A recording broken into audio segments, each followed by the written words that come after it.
Our EDC speaker today is Dr. John E. Kelly III, Senior Vice President, Solution Portfolio and Research at IBM. In his position, Dr. Kelly directs the worldwide operations of IBM Research and approximately 3,000 scientists and technical employees at 12 laboratories in 10 countries around the world, and helps guide IBM overall technical strategy. Dr. Kelly leads the company's worldwide intellectual property value and efforts. IBM has led the world in U.S. patents for the past 25 years, generating more than 6,000 patents in 1 year in 2012. And from a corporate point of view, delivering approximately $1 billion per year in income to its intellectual property. Dr. Kelly joined IBM in 1980 and held a series of management and technical positions. Dr. Kelly has received numerous technical and business leadership awards, including the semiconductor industry's highest award, the Robert Nolley Award. Dr. Kelly also has been a driving force with the Jefferson Project for Lake George. He earned his undergraduate degree in physics from that great school south here in Schenectady, Union College, in 1976, his MS from RPI, and his PhD from RPI in 1980 as well. Dr. Kelly also serves on the Board of Trustees for Union College. Dr. Kelly and his team were responsible for advancing the science of cognitive research through the support of the Watson, the groundbreaking system that defeated two outstanding Jeopardy world champions in 2011. But it's gone way beyond that announcement back in 2011 that people read in the paper. As Dr. Kelly has stated, we are on the verge of artificial intelligence across industries, from healthcare and treatment, agriculture, education, to sporting events like the AI-based highlights reel from the recently concluded Golden State Cleveland final just a few weeks ago. We'll hear today the very latest concerning the area of cognitive computing and artificial intelligence, and what has transpired since those days of Jeopardy in 2011. It is with great privilege and honor to introduce EDC's speaker, Dr. John Kelly.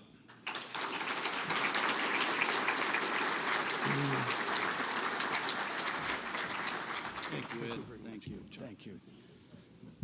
Okay, good afternoon. We are at an incredible point in time, not just in technology, but for society. And I hope that in the next few minutes, as I share the progress and what's going on in the field of artificial intelligence or smart machines, you'll walk out of here shaking your head saying something really big is happening. So let me sort of preface artificial intelligence by putting you in a different frame of mind than how we normally think. Every so often, a technology comes along that increases at what's called an exponential rate versus a linear rate. So with time, it keeps accelerating. Now, this is not something we as humans are comfortable with, because most of what we experience as humans in the real world runs at a linear pace. So in our cars, we run at a linear velocity, time runs in a linear fashion. But when we, for instance, in our car hit the gas and start to accelerate, we start to feel disoriented. And so we take our foot off and we go back to a linear world. Imagine if you kept your foot on that gas and never came to a constant velocity. It would be pretty scary. Every so often, a technology comes along that goes on these exponential curves. Let me give you two examples, and then I'm going to show you that artificial intelligence is on one of those curves as we speak. This is a law which you might have heard the name, you might not have heard the name, Moore's Law. And this is a law that says that the power of transistors, that power computers and power these things we carry in our pockets, doubles every 12 to 18 months. Times 2, times 4, blah, blah, blah. That has accounted for all of the technology that we use today. When I joined IBM, Ed said I joined in 1980. we were putting 1,000 transistors on a computer chip the size of your thumbnail. Today, we put 15 billion transistors on a chip the size of your thumbnail to power our big systems, just in my career. And we've shrunk all that technology to the point where there's more compute power in this thing than the computers that put the man on the moon with the Apollo mission. That's an exponential law. And I'll have more to say about the last little image up there, but it's the world's most powerful computer that we and IBM just built and delivered to the United States government just a couple of weeks ago. And it is one heck of a machine. But exponential law, and that one continues. So this thing's going to be, I'll show you in a minute, about the size of a grain of salt in just a few years. A second law, which has disrupted all of our lives and many companies, is something called Metcalfe's law. You may not know it by that name. You may know it by the network effect. And this law says that basically the power of a network increases as the square of the number of things attached to the network. So when the internet was invented, it wasn't just about connecting point A with point B. The value of the internet exploded because of the number of devices and people and things that connected to the internet, and the value exploded. And that's why companies like Facebook, Twitter, et cetera, exploded, because the number of people connected went up in a linear way, but the value of the network went up as the square.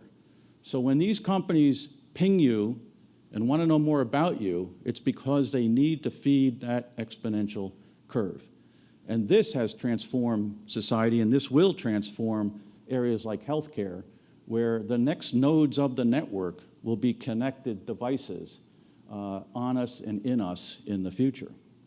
So that one, the network effect and the internet, changed the world.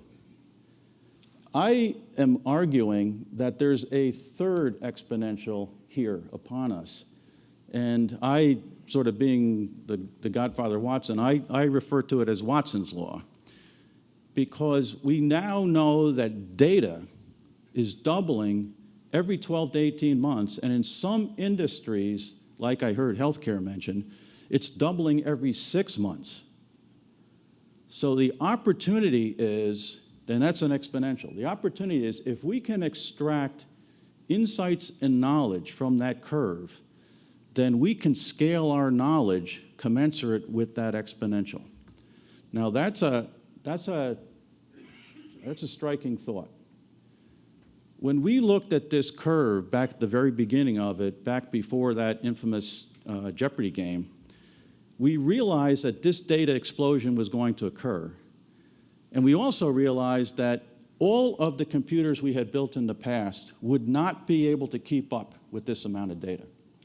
In fact, we did the calculations, and it said that there were not enough human beings on the planet to do the programming to keep up with that curve, even if every human being could become a programmer overnight. So our solution to that problem was, okay, let's build machines that learn by themselves. Let's build machines that can understand all sorts of data, images, natural language, and let's let the machine then take over the work of helping us extract information from that curve. To the extent we can extract knowledge from that data explosion curve, we are going to change human history and the future of humanity in a big way. So let me give you some examples of that. Now, this is a field of artificial intelligence which people have been chasing for decades. Back in the 50s, when I was really young, people at IBM were trying to teach computers to play checkers.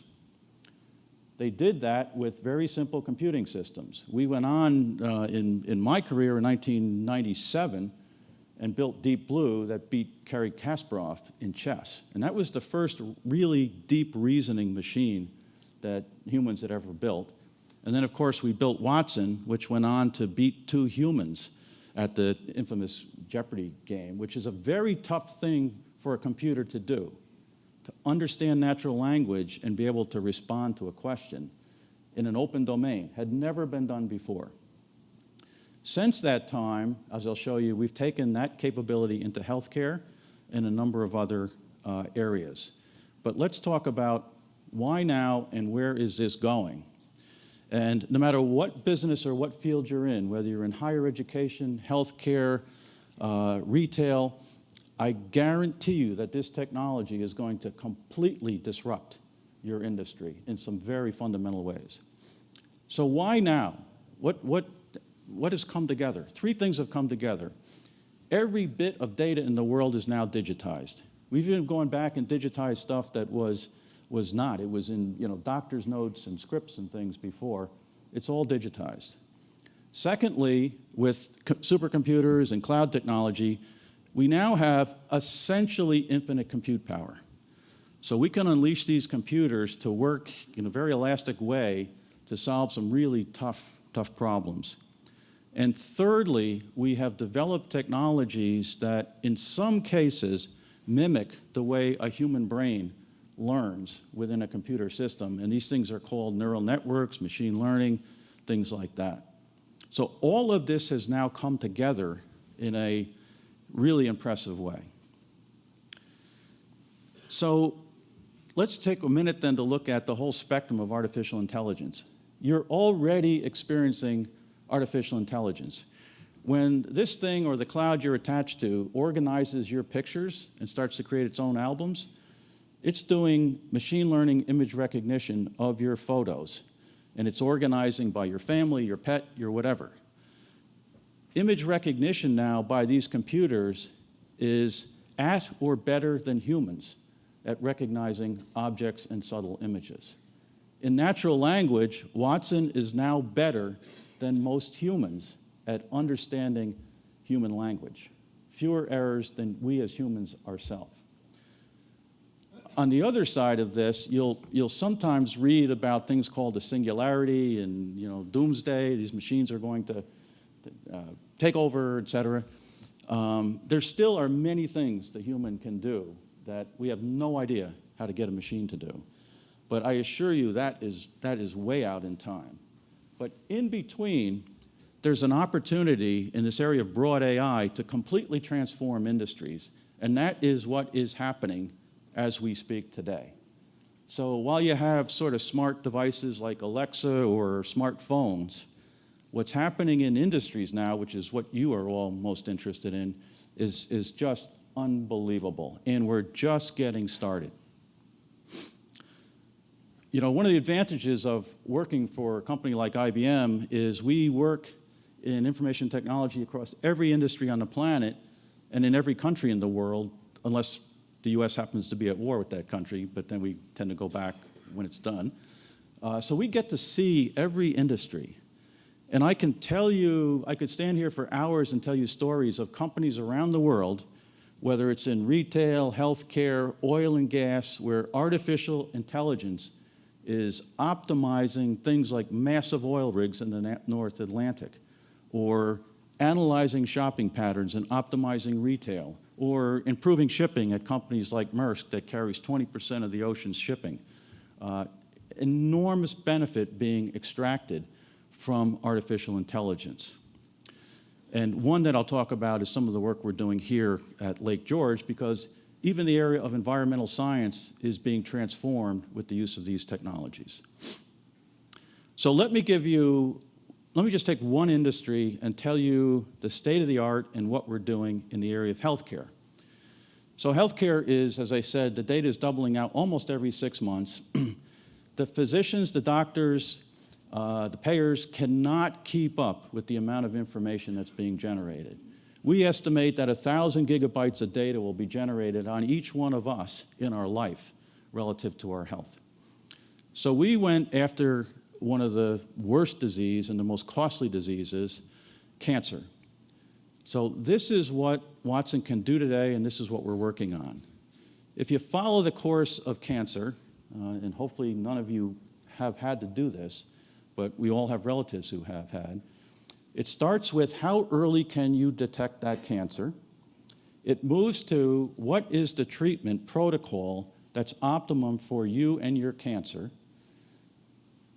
Presumably that works, but 80% of the time, cancer reoccurs within a couple of years. 80% of the time. And then you're faced with, okay, I'd better get on a clinical trial as a last effort. So here's how Watson for Oncology helps in this situation.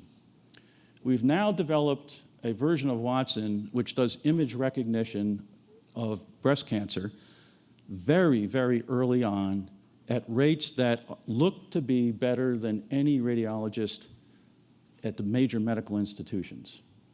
So at the very least, it's going to be quality checking the radiology reads, but it's also going to help the radiologist focus on the images that are most important for that patient.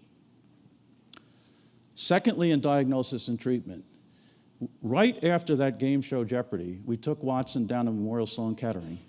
We took a dozen of the top oncologists in the world and said, you train this machine on the world's best protocols for cancer. We've taught Watson the 16 most prevalent cancers in the US.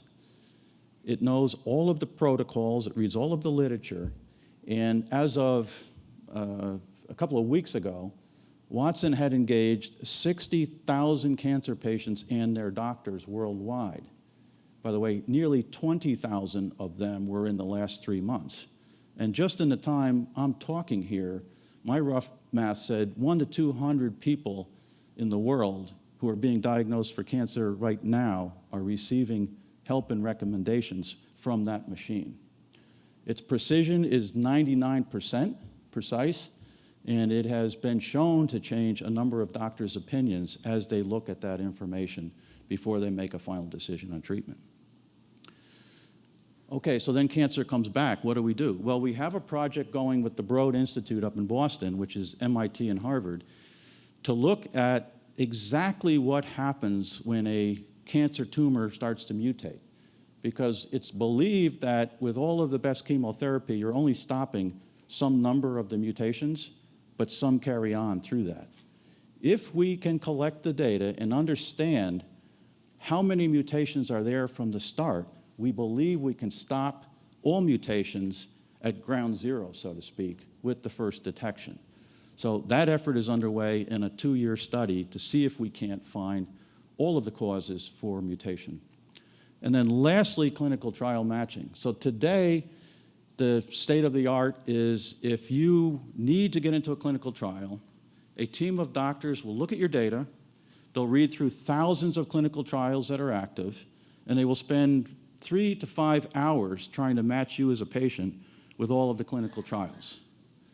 This machine now reads your electronic medical record, your personal electronic medical record, reads all of the clinical trials going on in the United States, on and off-label effects, and in 3 minutes will come back and tell the docs, here are the optimum clinical trials that you should consider for this patient. Today at Mayo Clinic, which was our partner in developing this tool, 100% of the women with breast cancer now go through this machine. And their adoption in clinical trials has gone up by, I think, 85 or 90% with this tool. So you can imagine just in these 4 cases how one disease is being transformed in healthcare with the use of artificial intelligence. This kind of thing is going to happen in every industry. Okay, let me now bridge to another place that we're going to use artificial intelligence. So we all know sort of computers started as big things in back offices, and then in the 80s we had personal computers, and this became a client-server world, and now everybody has a mobile device that's connected to the iCloud or some cloud, and that's our world today. The world we're entering is that this smarts is going to be driven out not just to our mobile phones, but into every connected device. And they will become not just sensors, but they'll become really, really smart things connected to back-end clouds and connected to each other. So how small? So this is the smallest single computer ever built by IBM in our labs. And that thing on his finger is not the chip itself. Each one of those little dots are a chip. So the chip itself is smaller than the grains of salt. So you can imagine and that's a complete computer, by the way. So you can imagine a complete computer of that size being embedded in almost anything, from a human body to a sensor out on Lake George. So we're opening up a whole new area now, taking these incredible smarts from these big machines and pushing them down into basically grains of salt.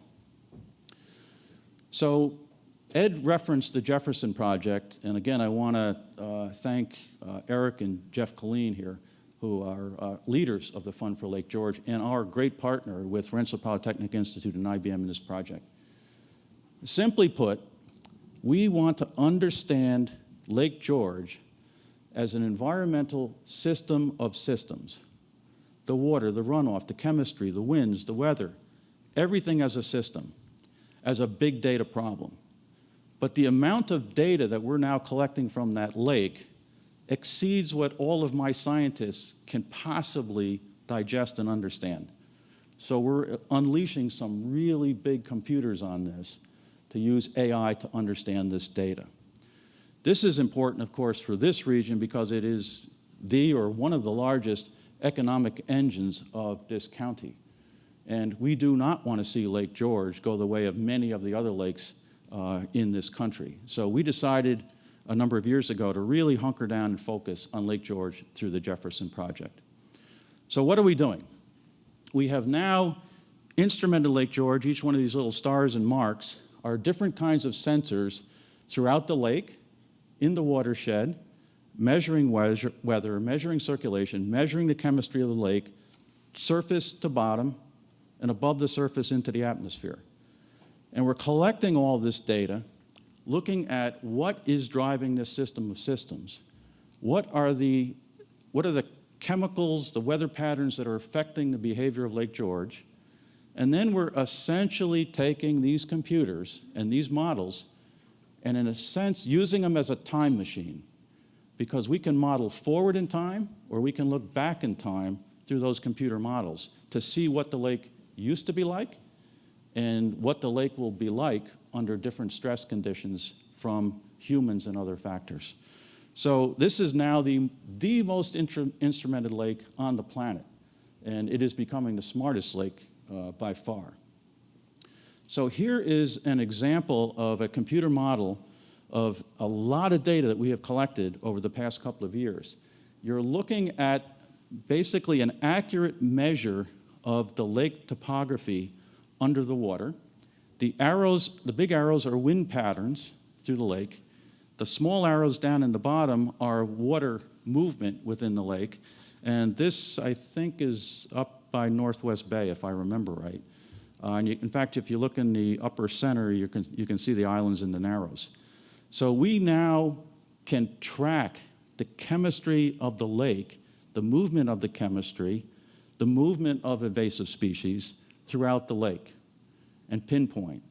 And if something happens at any point in the lake, we can turn the computer on to reverse that model and look back in time and find exactly where the problem originated. So let me give you one example. These are computer models. If something was to happen in the south end of the lake, if a pollutant or particles entered the south end of the lake, this is what happens under 3 different weather conditions. And you can see that pollutant or those particles move on up the lake, driven by the weather, driven by the water flow at all levels within the lake, driving it up to Assembly Point, actually, which sticks out there on the right and up past Long Island. And you can see in the right-hand case, which is a higher wind condition from the south, the effects of that. So taking all of the data we've collected, again, we can track the movement of that lake without even setting foot on it at this point in time.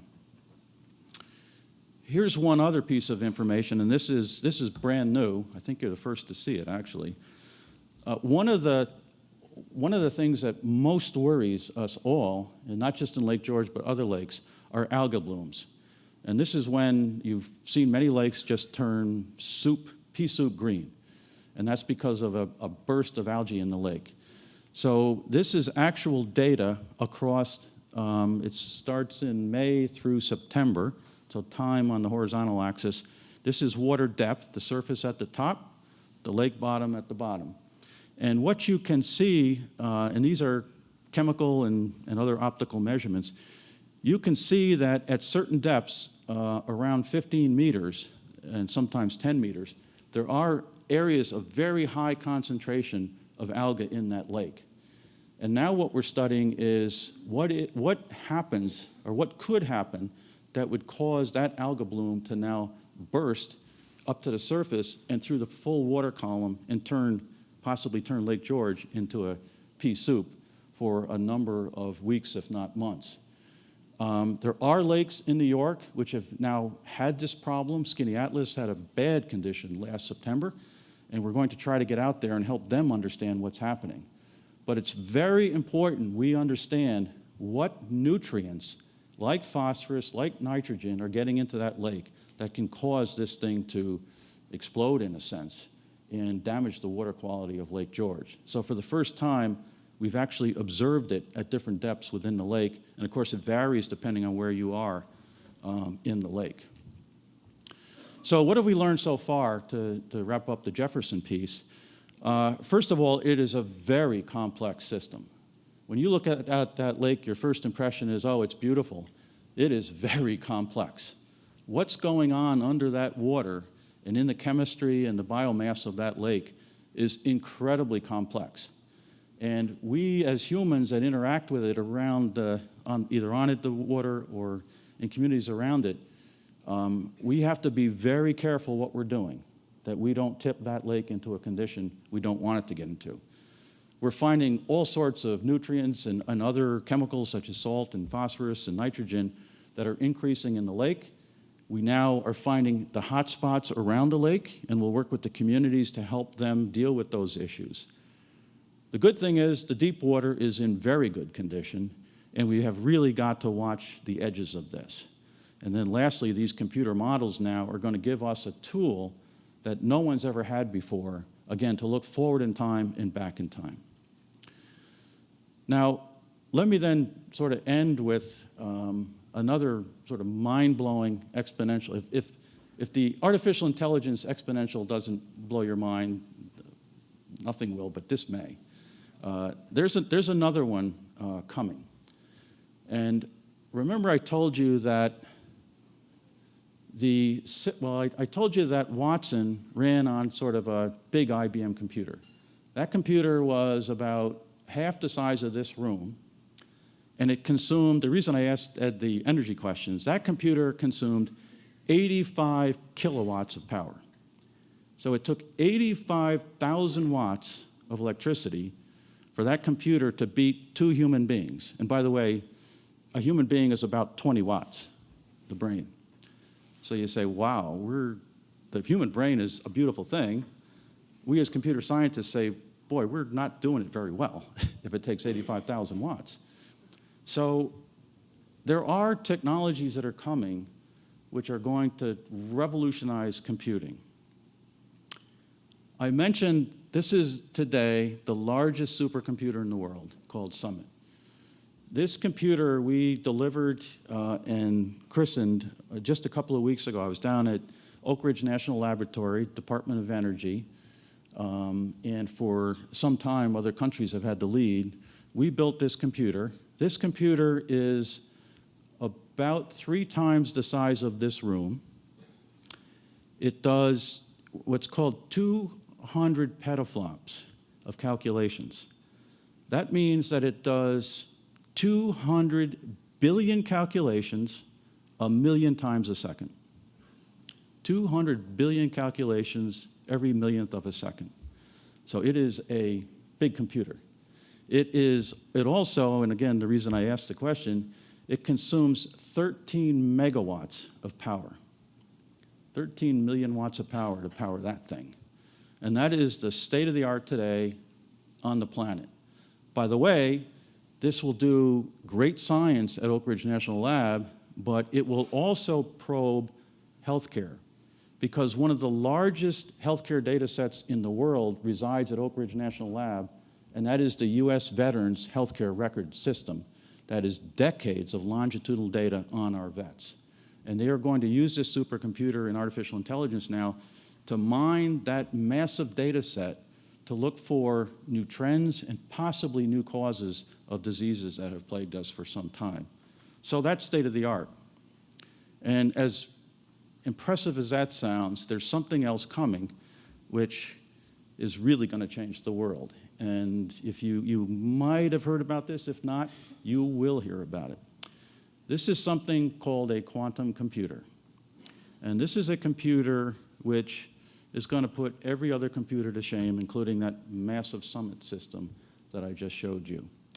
There are a few companies and countries in the world that are racing to build one of these computers, because when this thing reaches a certain size, it will do in one computer more calculations than the sum of all of the existing computers on the planet can ever do. And so the underlying technology of transistors and ones and zeros that power all of these great devices and that big summit machine are going to be nearly obsolete in a number of years when this hits. Because what this computer does is totally different. It takes advantage of a characteristic or a law of physics which says if I take two objects and I put them really close together and I put them at near absolute zero, they use something called quantum mechanics to form energy states and allow us to calculate. So with a few hundred qubits, we can do more calculations than those billions of transistors in that big machine I showed you. We in IBM have already built a 50-qubit system, which is about at the breaking point where it will beat all other classical computers. And these things are doubling in size every, again, 12 to 24 months. So why is this important? Well, we have already proven that we can do artificial intelligence algorithms on that computer. So you can imagine not only artificial intelligence systems of that Watson or what we're doing with cancer today on traditional computers. You can imagine what that Summit system will do with artificial intelligence, and you can imagine what that computer is going to do. So when these systems hit, and they're not going to look anything like computers that you've held on your lap before or held in your hand, these are going to be very impressive systems that will exist in cloud data centers that will perform calculations at a rate that frankly, we as humans can hardly even imagine. And this is right around the corner. So I end with where I started, which is this is an incredible point in time for we as humans. For the first time in our history, in the past we've used machines to increase our strength, to move objects, to fly through the air. We've never scaled our knowledge. But with artificial intelligence, we are now scaling our knowledge. A doctor in India can get access to the best knowledge from the best docs in Memorial Sloan Kettering in less than 1 second with this technology today. So we are scaling knowledge globally, and with these new technologies, we're off to the races on a new exponential. So I tell you this because every industry you're in now is going to be completely disrupted with these kinds of technologies over the next couple of years. And I urge you to follow the advances in these technologies because artificial intelligence is here to stay. Thank you very much.